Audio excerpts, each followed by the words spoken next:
Shalom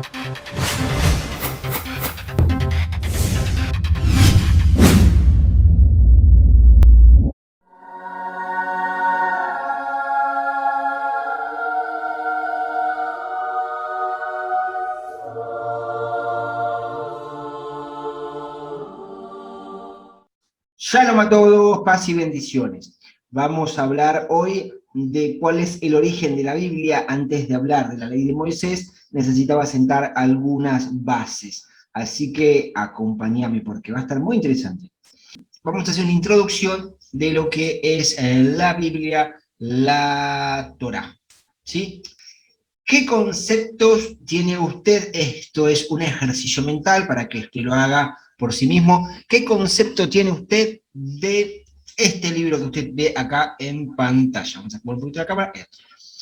¿Qué concepto tiene? Yo me he encontrado con gente creyente que le llama Biblia, también tiene otros nombres como la espada, la palabra de Dios. Hay muchos adjetivos o sinónimos con los cuales nos referimos a las escrituras, Sagradas Escrituras. Ahora, hay algo que pasa que a veces se lo santifica el nombre de Biblia, o sea, se lo beatifica, por así decirlo de una forma. ¿En qué sentido? Que la palabra Biblia viene del griego, que es biblios, que significa conjunto de libros. De ahí viene la palabra biblioteca. Entonces la palabra Biblia es conjunto de libros, ¿sí? Esto para ir haciendo una introducción de esto que vamos a ir avanzando. Perfecto. Entonces, como decíamos recién, se le conoce como Sagradas Escrituras, la espada, diferentes terminologías.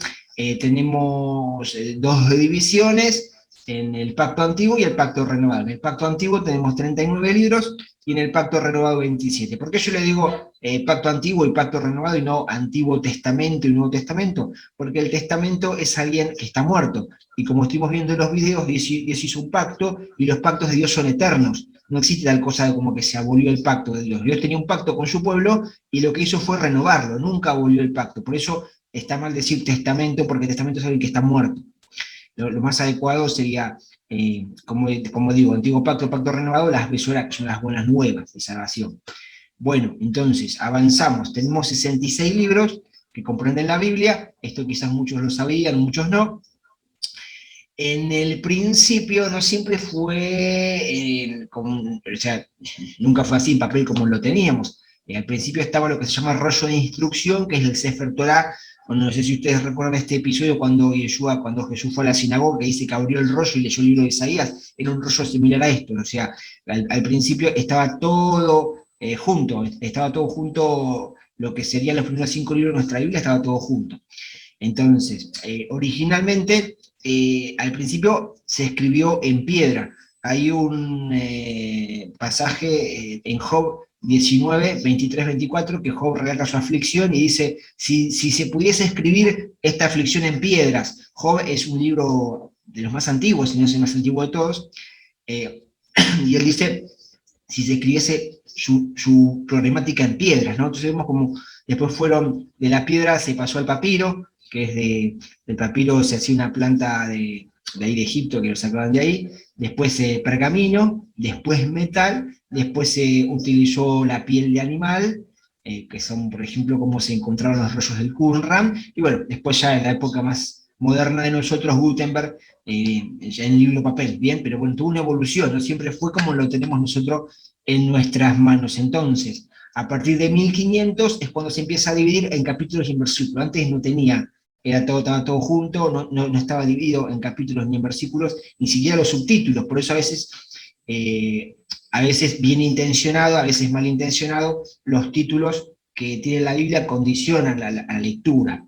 Entonces, al particionar en un libro, por ejemplo, una carta a tal persona, si yo particiono la carta, la leo en tramos y no entiendo, tengo que verla toda en completa, ¿sí? Por eso hay cosas que por ahí tenemos en la Biblia que divide un capítulo a otro, pero en realidad es todo lo mismo, no tenemos por qué leerlo todo junto, en el contexto.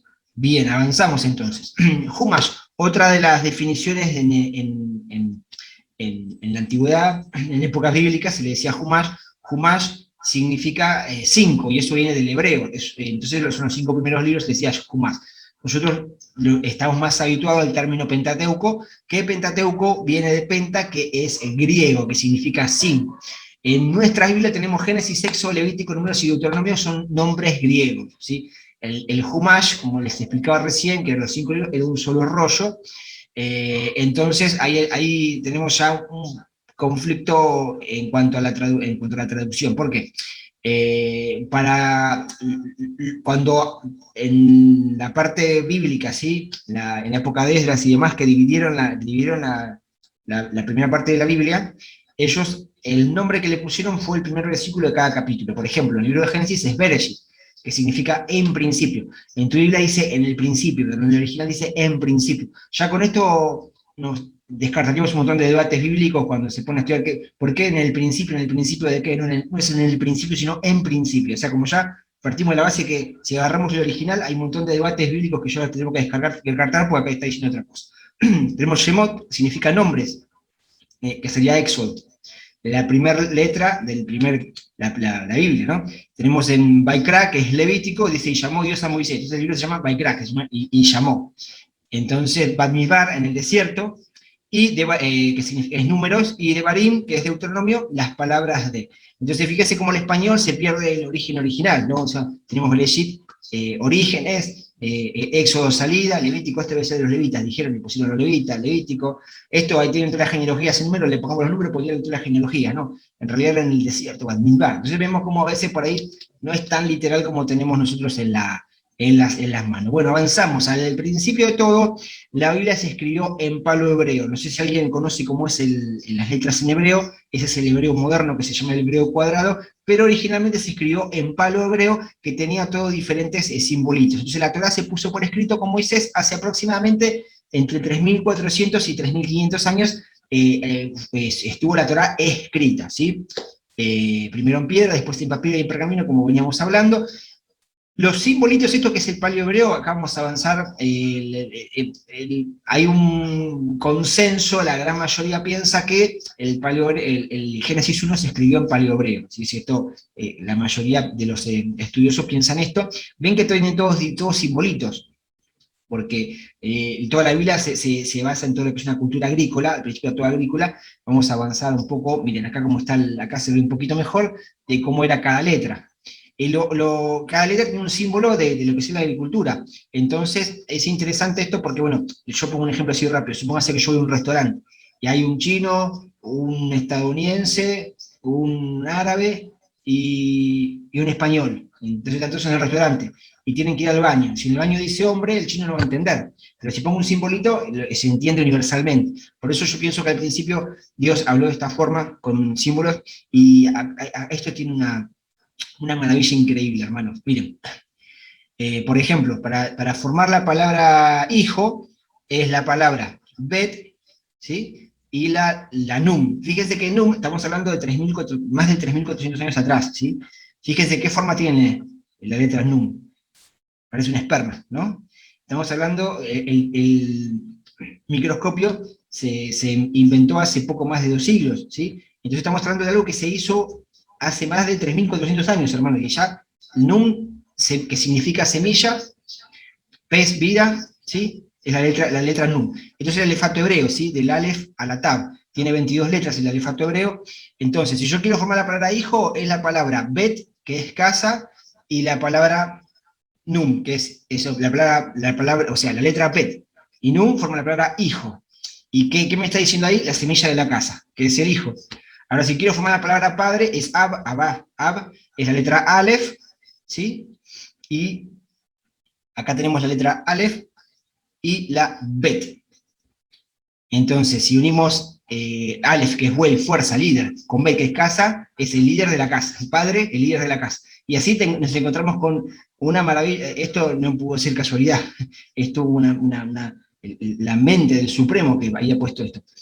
Así, les paso otro dato del paleohebreo que le estoy mostrando una infinísima parte de las maravillas de esto. Yud Het Bat Hei, ¿sí? Acá ven en el pictográfico, Yud Het Bat Hei, el hebreo se lee, no es como nosotros, que escribimos de izquierda a derecha, sino que en el hebreo es al revés, de derecha a izquierda. Yud Het Bat Hei, entonces tenemos ¿Cómo se podría leer esto? Mira mis manos, mira los clavos. Impresionante, ¿no? Cómo estaba escondido en el nombre del Eterno. Bueno, ustedes ya se dan cuenta. Entonces, fíjense la riqueza que tenía el paleohebreo, que después fue, como decía, mutando a lo que sería hoy el hebreo cuadrado. Bueno, con respecto a la ley, si yo digo la palabra ley, a ustedes, ¿qué se les viene a la mente en cuanto a la ley de la Biblia? Por ejemplo, a mí me ha pasado, y yo pienso que la mayoría de los cristianos deben estar de acuerdo, que la palabra ley lo relacionamos con maldición, por la maldición de la ley, por algo malo, por algo prohibitivo. Sin embargo, hermanos, esto es un concepto que se formó, que se agregó, porque si estuvimos viendo en videos pasados que la palabra ley en el Strong significa instrucción, camino, o sea, en la ley no es algo prohibitivo, sino que como algo que usa fuerza, sino que la ley está puesta como una instrucción, como un resguardo, como cercos de protección que el Padre puso. Por eso ya hay un concepto malo de ley estigmatizado. Es como decir, bueno, ¿le pondés a tu hijo Judas? No, porque Judas traicionó, pero como tuvo un mal protagonismo, Judas fue el traidor, ya lo estigmatizamos al nombre. Pero antes de Jesús había un montón de que se llamaban Judas. Entonces como que la palabra ley la estigmatizamos, pero no es algo malo, es algo que Dios puso para que resguardarnos. O sea, ¿qué les parece? Que está, si decimos que ley, según el Strong, Hebreo 84:51 dice que es instrucción, dirección, camino, enseñanza. ¿A qué te parece más? ¿Algo prohibitivo o algo más como estas imágenes? El padre que le enseña al hijo, que lo protege, que lo ayuda, que le da resguardo. Salmos 1:1, David, cuando estaba David todavía no sabía que entregar la Torá. Dice David, cuán bienaventurado el varón que no anduvo en consejos de malo, ni se detuvo en camino de pecadores, ni en silla de escarnecedores, ni en silla de escarnecedores se ha sentado, sino que en la ley de Yahvé está su delicia, y en su ley medita de día y de noche. Hermanos, David se la pasa hablando de la ley, la instrucción, el camino que Dios le había dado, ¿sí? El Salmo 119, que es el más largo, tiene todo el alefato hebreo. Cada ocho capítulos, los primeros 8 son de Aleph, los otros 8 son de Bet, Gimel, y así todo. Y todo habla de la ley, de la instrucción de la Torah, de que se deleita, de que delicia, de que la verdad de la ley convierte el alma. Entonces, la pregunta que les quiero hacer es, ¿dónde dice la tradición, la iglesia, de dónde empiezan los mandamientos?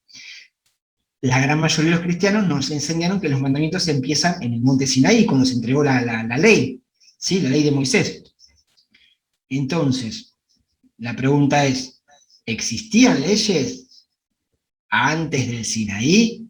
¿Existían? Quiero que te respondas vos dentro tuyo, quiero que te respondas dentro tuyo si existían la ley, si había leyes antes de que haberse entregado la Torá. Bueno, vamos a ver que la ley ya existía antes del monte Sinaí, solamente que en el monte Sinaí se puso por escrito, pero ya estaba antes de la ley. Por ejemplo, en la ley están los mandamientos positivos y los negativos. No negativos como malos, sino prohibitivos. O sea, positivos sí harás y negativos no harás. Había en el Edén, había mandamiento positivo, multiplicarse, pero había uno negativo, de prohibitivo. ¿Cuál era? Bueno, usted sabe cuál es, hermano. Si tiene algunos años en el Evangelio, sabe que ya había una instrucción. El prohibitivo era, no comerás del árbol del fruto prohibido, del bien y del mal. Disculpen. Entonces, voy a dar un poquito de agua, si me disculpa. Estamos, avanzamos entonces. Entonces, la Torá, como decíamos, la puso Dios por escrito con Moisés, porque ya había desde el Edén instrucciones. A ver, vamos a avanzar. Dice que Enoc, dice que caminó con el Eterno, caminó en sus caminos. Enoc, séptimo de Adán, o sea, caminó los caminos, ¿sí? Las instrucciones, las enseñanzas del Eterno, y a Dios le agradó y se lo llevó. ¿Quién les enseñó eso? ¿Quién le enseñó a Caín y a Abel a ofrendar, a ofrecer el sacrificio? ¿Quién le enseñó a Caín y a Abel? Si no había nada escrito, había una Torá oral, una Torá que se había transmitida de generaciones, ¿sí? Si seguimos avanzando, hay un mito, por ejemplo, en el cristianismo, que Noé entró 2 parejitas de animales en la barca, en el arca de Noé. Esto no es así, dice la Biblia. Acá, contrástelo con la Biblia, hermano. Génesis 7, del 7, 1 y 4, dice, Esto le dice Dios a Noé. De todo animal limpio tomarás contigo 7 pares machos y su hembra. Del limpio, animal es limpio, pero del que no es limpio tomarás 2, el macho y hembra. También de las aves del cielo, de 7 en 7, macho y hembra. ¿Por qué 7? Estamos hablando de que ya había una diferencia entre animal puro y impuro antes de que se lea la ley, antes del Levítico, antes de que se lea la ley. ¿Se entiende? Que ya es cómo conocía Noé cuál era el animal puro y impuro? Si yo le elegí de los puros 7 parejitas y de los impuros 2 parejitas. ¿Cómo lo conocía? Tenía que conocerlo, hermano. Y no estaba la Torá, no estaba la ley escrita. ¿Por qué 7? Porque después tenía que darle ofrenda, esto dice la Biblia, que después cuando baja del arca le da ofrenda a Dios. Entonces, ¿quién le enseñó a Abraham que tenía que dar el diezmo a Melquisedec si todavía no estaba la ley escrita? ¿Entiende, hermano? Entonces, dice Génesis 26:5, por cuanto oyó Abraham mi voz y guardó mis preceptos, mis mandamientos, mis estatutos y mis leyes. Estamos hablando antes de que exista, antes del monte Sinaí, hermano. Más adelante, para no cargarlos de información, les voy a decir cuál es la diferencia entre mandamientos, estatutos y leyes. Parece que es lo mismo, pero no es lo mismo. Una cosa son mandamientos, estatutos y otras leyes. Así que bueno, avanzamos, hermano, avanzamos. Está interesante, ¿verdad? Bien, entonces, tenemos que desde donde estamos nosotros hasta, si retrocedemos en el tiempo a cuando en el monte Sinaí se entregaron las leyes, pasó un aproximado de 3.400 a 3.500 años, ¿sí? Pero 600 años antes de que lo vimos recién, antes de que se entregasen las leyes, ya habrán estado obedeciendo. Ya habrán estado obedeciendo y cumpliendo mandamientos, ¿sí? Perfecto, bueno, entonces ya tenemos claro que los mandamientos estaban desde antes, pero vamos a ir al episodio en donde se entregan los mandamientos. Acá Dios se le presenta a Moisés y le dice esto. En Éxodo, acá ahí tiene el pasaje, Elohim lo convoca a Moisés y le dice, pues Yahvé lo había llamado desde el monte diciendo, así dirás a la casa de Jacob y anuncia a los hijos de Israel. Esto es lo que Dios le iba a anunciar a los hijos de Jacob y Israel. Esto lo habíamos visto antes en la división de los del reino, la creencia popular, sí, de la religión tradicional, dice que las leyes se le dieron a los judíos. Acá está descartando esta creencia, dice la casa de Jacob y los hijos de Israel. Casa de Jacob ya hemos estudiado que era Judá, los judíos que estaba con Leví, y los hijos de Israel eran las 10 demás tribus. O sea que cuando se dieron los mandamientos estaban las 12 tribus, no era solamente para los judíos.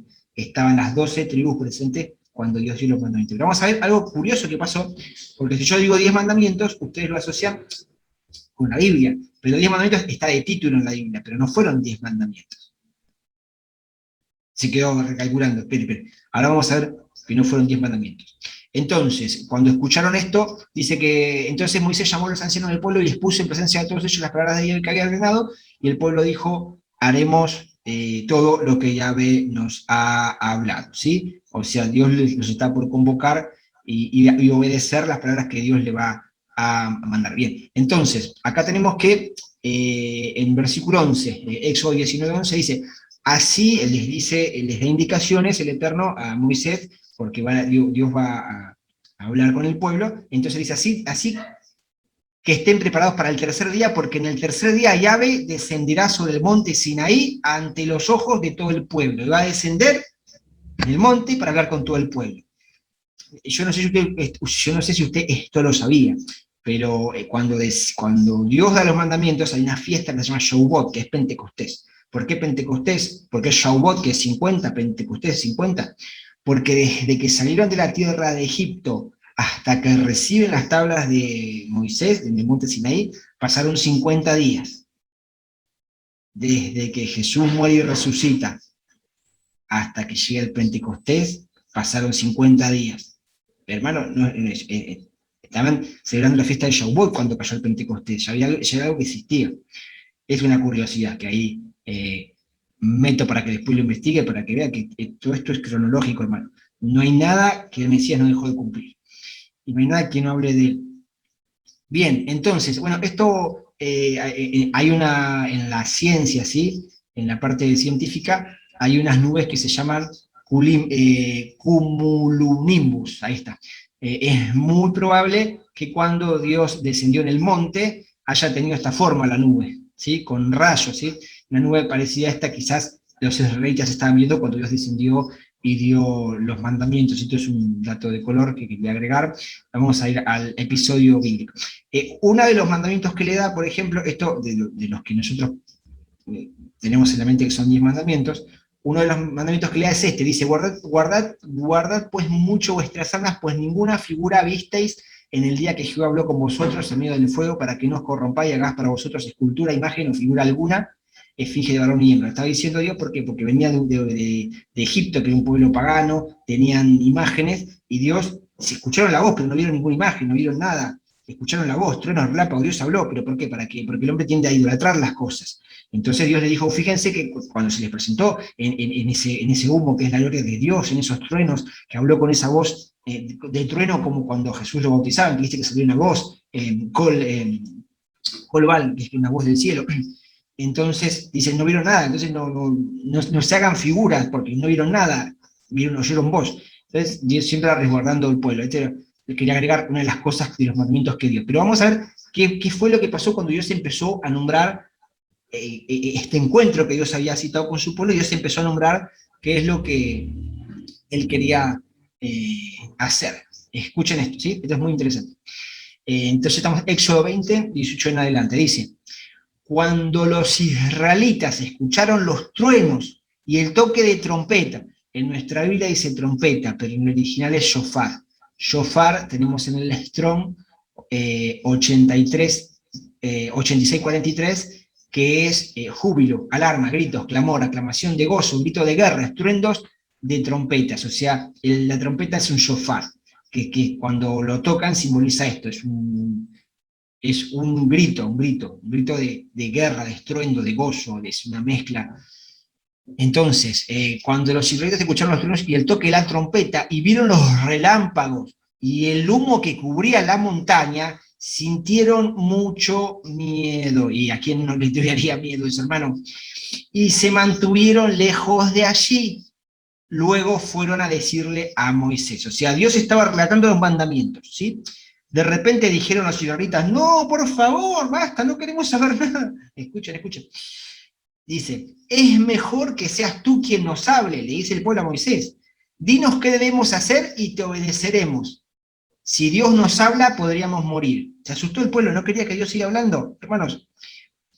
Pero Moisés dijo, no tengan miedo porque Dios quiere ponerlos a prueba. Si ustedes lo obedecen, todo les saldrá bien. Dios se presenta ante el pueblo. ¿Por qué se presenta ante el pueblo? Porque no lo conocían. Cuando se le presenta a Moisés, dice en nombre de quién irán. O sea, el pueblo no conocía a Dios, eran el pueblo de Israel, gobernados por Dios, pero no lo conocía. Los israelitas, escucharon el trueno y las trompetas, como decíamos, tuvieron miedo y se mantuvieron lejos. Y tenían miedo de morir porque el pueblo escuchó solo 10 mandamientos porque ya no querían escuchar más. Pero después, el Padre lo llama a Moisés y le dice los mandamientos para que se lo transmita al pueblo, porque el pueblo no quiso. Entonces no fueron 10 mandamientos, hermano, eran mucho más que 10 mandamientos. Avanzamos. Deuteronomio 5, 26, 27, 31. Leo la parte en rojo, ustedes después leanlo todo completo. Dice, esto en el pueblo, como les dijimos recién, si continuamos oyendo la voz de Yahvé, nuestro Dios, moriremos, porque ¿quién es mortal? Sea quien sea que ha oído como nosotros la voz de Dios, vivo hablando en medio del fuego, y ha sobrevivido. Aproxímate tú, le dicen a Moisés, y escucha todo cuanto Yahvé, nuestro Dios, y luego tú nos dirás todo lo que Yahvé, nuestro Dios, te ha hablado, y escucharemos y haremos. Después, Dios le dice a Moisés, unos versículos después, dice, ve, le dice Dios a Moisés, diles al pueblo, volveos a vuestras tiendas, y tú quédate conmigo, y te diré todos los mandamientos y estatutos y decretos que les enseñarás, a fin de que lo pongan por obra. Bueno, vamos a lo que son los 10 mandamientos. En la traducción original significan 10 palabras. Yo no sé, si ustedes buscan Deuteronomio 4:13, esto por eso es importante ir al griego. Si ustedes se fijan, no son mandamientos, sino son 10 palabras. Entonces no existen los 10 mandamientos. Es un agregado. Esto lo está en la Biblia. Yo uso mucho la Biblia textual. Lo vas a ver. No hay Biblia perfecta. ¿Qué Biblia tenemos? O sea, ¿hay Biblia perfecta? Ninguna. ¿Cuál Biblia tenemos que tener? Las más que podamos. No hay Biblia perfecta, pero sí podemos ir al griego y ahí ver mejor a qué se refería. Entonces, Deuteronomio 4.13 se menciona los 10 mandamientos, Éxodo 34.28. Dice, debemos tener en cuenta que cuando dice los 10 mandamientos es en realidad las 10 palabras, Asheret Devarim. Esto es en el original, que también lo podemos corroborar en la Biblia textual, Deuteronomio 4.12. Bueno, eh,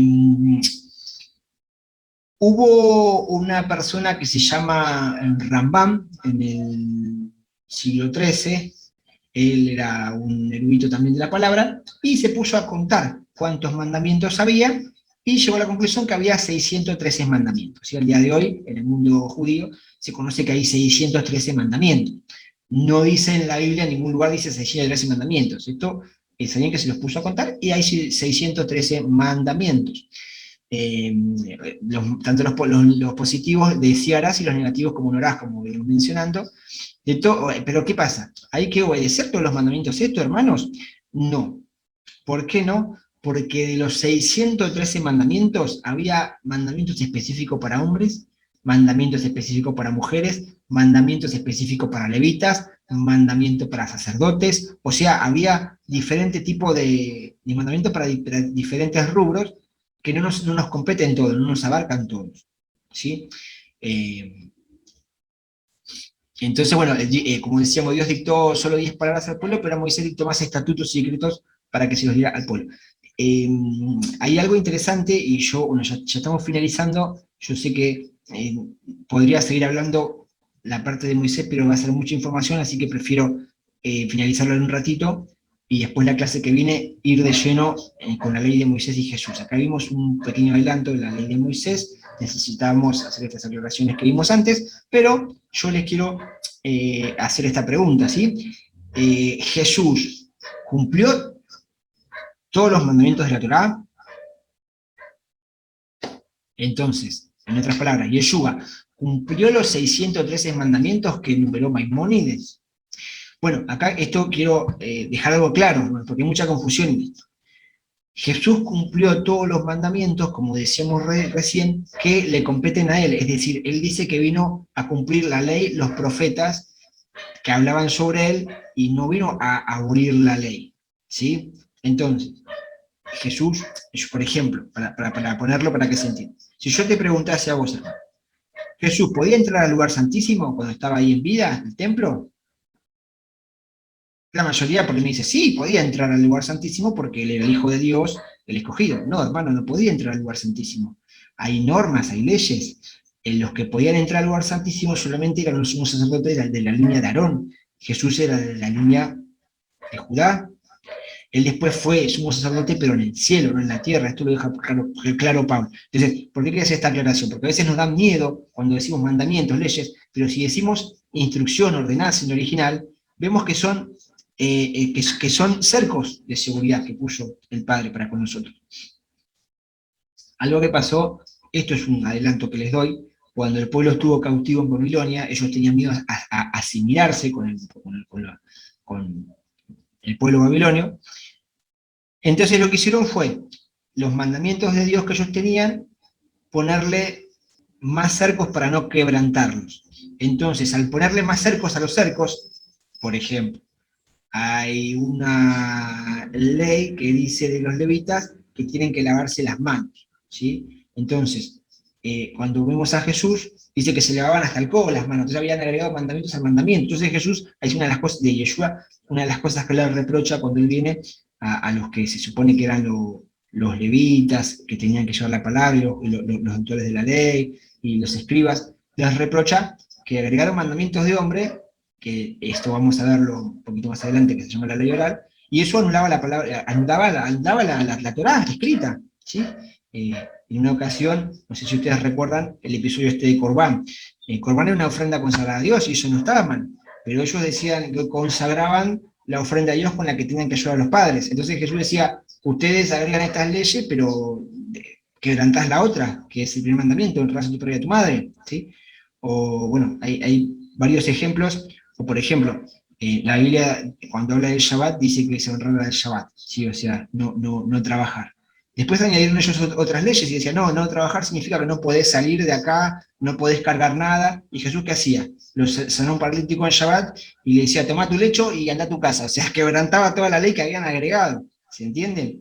Esto, bueno, me fui un poquito de tema, pero está bueno explicar. Bueno, hasta acá quería finalizar esta pequeña breve introducción de la Torá, de dónde viene, de, de qué es lo que tenemos en la mano, que a veces lo divinizamos la Biblia, y no es que bajó del cielo así y tenemos la Biblia y bajó del cielo.